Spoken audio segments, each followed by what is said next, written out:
Hi అండి, అందరికీ నమస్కారం. Welcome to my channel. ఇవాళ నేను పల్లీలతో స్పెషల్ స్వీట్ చేసి చూపించబోతున్నానండి. ఇది చాలా ఈజీగా ప్రిపేర్ చేసుకోవచ్చు. టేస్ట్ మాత్రం చాలా అంటే చాలా అద్భుతంగా ఉంటుంది.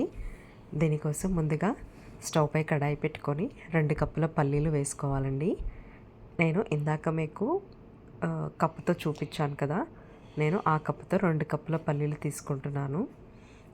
ఇలా వీటిని చక్కగా వేయించుకొని పైన పొట్టంతా తీసేసి చల్లార్చుకోవాలండి. ఇప్పుడు ఈ పల్లీలని మిక్సీ జార్లోకి తీసుకొని మెత్తగా పౌడర్ లాగా ప్రిపేర్ చేసుకోవాలి. ఇప్పుడు ఈ పల్లీ పౌడర్లోకి ఒక 2 టేబుల్ స్పూన్ల మిల్క్ పౌడర్ వేసుకుంటున్నాను. ఇలా మనం మిల్క్ పౌడర్ వేసుకోవడం వల్ల ఈ స్వీట్ టేస్ట్ అనేది ఇంకా బాగుంటుంది. ఇప్పుడు మనం స్టవ్ పై కడాయి పెట్టుకొని ఇందాక నేను ఏ కప్పుతో అయితే పల్లీలు తీసుకున్నానో అదే కప్పుతో 1 కప్పు చక్కెర తీసుకుంటున్నానండి. 1 కప్పు చక్కెరకి 1/2 కప్పు వాటర్ వేసి ఈ చక్కెర అంతా కరిగే వరకు మంటని లో టు మీడియం ఫ్లేమ్లో అడ్జస్ట్ చేసుకొని ఉడికించుకోవాలి. ఇది మనకు పాకం రావాల్సిన అవసరం లేదండి. ఇలా ఒక పొంగు వచ్చే వరకు ఉడికించుకుంటే సరిపోతుంది. ఇప్పుడు మంటని లో ఫ్లేమ్లో ఉంచుకొని మనం ముందుగా రెడీ చేసుకున్న పల్లీ పౌడర్ని కొద్ది కొద్దిగా వేసుకుంటూ కలుపుకోవాలి. ఇది మనకు ఎక్కడ ఉండలు లేకుండా చక్కగా మొత్తం అంతా కలిపేసుకోవాలండి. ఇలా మనం కలుపుకుంటూనే దీన్ని ఉడికించుకోవాలి, లేదంటే అడుగంటుతుంది. ఇలా మనకు ఈ పల్లీ పౌడర్ అనేది కాస్త ఉడికిపోయాక ఇందులోకి 1 టేబుల్ స్పూన్ నెయ్యి వేసుకోవాలండి.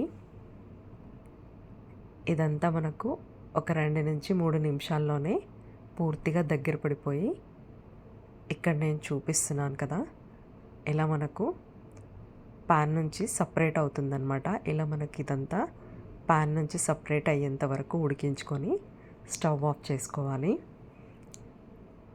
ఇప్పుడు దీన్ని పూర్తిగా చల్లార్చుకోవాలండి. దీన్ని ఇలా మనం ఒక కవర్ పైన వేసుకొని ఇలా అటు ఇటు తిప్పుకుంటూ పూర్తిగా చల్లార్చుకోవాలి. మనం అలాగే ప్యాన్లో ఉంచుకొని చల్లార్చుకుంటే ఇది కాస్త గట్టి పడుతుందండి. అందుకే ఇలా చల్లార్చుకోవాలన్నమాట. ఇదంతా పూర్తిగా కలుపుకుంటూ చల్లార్చుకున్నాక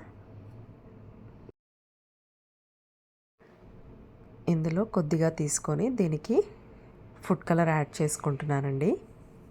ఇలా మనం కొద్దిగా ఫుడ్ కలర్ వేసేసుకొని కలుపుకోవాలి. ఇక్కడ నేను గ్రీన్ ఫుడ్ కలర్ తీసుకున్నాను. మీరు కావాలంటే ఏ కలర్ అయినా తీసుకోవచ్చు. దీన్ని చక్కగా మొత్తం అంతా కలిసేలాగా కలిపి పక్కకు పెట్టేసుకోవాలి. ఇప్పుడు ప్లెయిన్గా ఉన్న పల్లి పేస్ట్ని ఇలా చక్కగా రౌండ్గా ఒత్తుకొని దానిపైన మనం ముందుగానే రెడీ చేసుకున్న గ్రీన్ కలర్ పేస్ట్ని కూడా అప్లై చేసి చక్కగా రోల్స్ లాగా చుట్టుకోవాలండి. ఇప్పుడు వీటిని మనకు నచ్చిన సైజులో ముక్కలుగా కట్ చేసుకుంటే సరిపోతుంది. ఇక్కడ మనం కట్ చేసుకునే ముందు నైఫ్కి కొద్దిగా ఆయిల్ కానీ నెయ్యి కానీ అప్లై చేసుకుంటే మనకు ఇవి అతుక్కోకుండా ఈజీగా కట్ చేయడానికి వస్తుందన్నమాట. ఇలా మీకు నచ్చిన షేప్లో నచ్చిన సైజులో ముక్కలుగా కట్ చేసి సర్వ్ చేసుకుంటే సరిపోతుంది. మనకు స్వీట్ రెడీ అయిపోయిందండి. ఇది టేస్ట్ మాత్రం చాలా అంటే చాలా బాగుంటుంది.